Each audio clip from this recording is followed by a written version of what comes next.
ഭർത്താവ് ഗൾഫിലേക്ക് പോയി. ഭാര്യ ഭർത്താവിന്റെ വീട്ടിലാണോ സ്വന്തം വീട്ടിലാണോ നിൽക്കേണ്ടത്? ഇസ്ലാമിന്റെ കാഴ്ചപ്പാട് എന്താണ്? ആദ്യം തന്നെ ഇതുപോലുള്ള അറിവുകൾ ഡെയിലി ലഭിക്കുവാൻ ഈ പേജ് മറക്കാതെ ഇപ്പോൾ തന്നെ ഫോളോ ചെയ്ത് വെക്കുക. പിന്നീട് നമ്മൾ കണ്ടെന്ന് വരത്തില്ല. ഇസ്ലാം പറയുന്നത് വളരെ വ്യക്തമാണ്. ഭാര്യയ്ക്ക് സുരക്ഷയും മനസമാധാനവും എവിടെയാണോ ലഭിക്കുന്നത് അവിടെയാണ് അവൾ നിൽക്കേണ്ടത്. ഇത് ഇസ്ലാം അവൾക്ക് കൊടുത്ത അവകാശമാണ്, ഹക്കാണ്. ഇത് ആരും തെറ്റിക്കരുത്. ഇനി നമുക്ക് ഭർത്താവിന്റെ വശം നോക്കാം.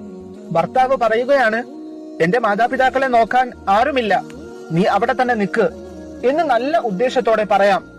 ഇനി ഭാര്യയുടെ വശം നോക്കുകയാണെങ്കിൽ ഭാര്യക്ക് അവിടെ മനസ്സമാധാനം ഇല്ല, അസൗകര്യമാണ്, നിരാശയാണെങ്കിൽ ഭർത്താവ് ഒരിക്കലും ബലമായി നിർബന്ധിപ്പിക്കരുത്.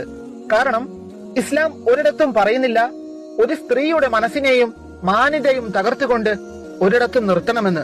ഭർത്താവ് ആലോചിക്കണം, അവളുടെ മനസമാധാനം നഷ്ടപ്പെട്ടാൽ നിന്റെ വീടിനുള്ള സമാധാനവും നഷ്ടമാകും. ഭാര്യ എവിടെ ആയാലും ഭർത്താവിനോടുള്ള സ്നേഹവും അനുസരണയും നിലനിർത്തിയാൽ അതാണ് ഇസ്ലാമിന്റെ യഥാർത്ഥ പാത.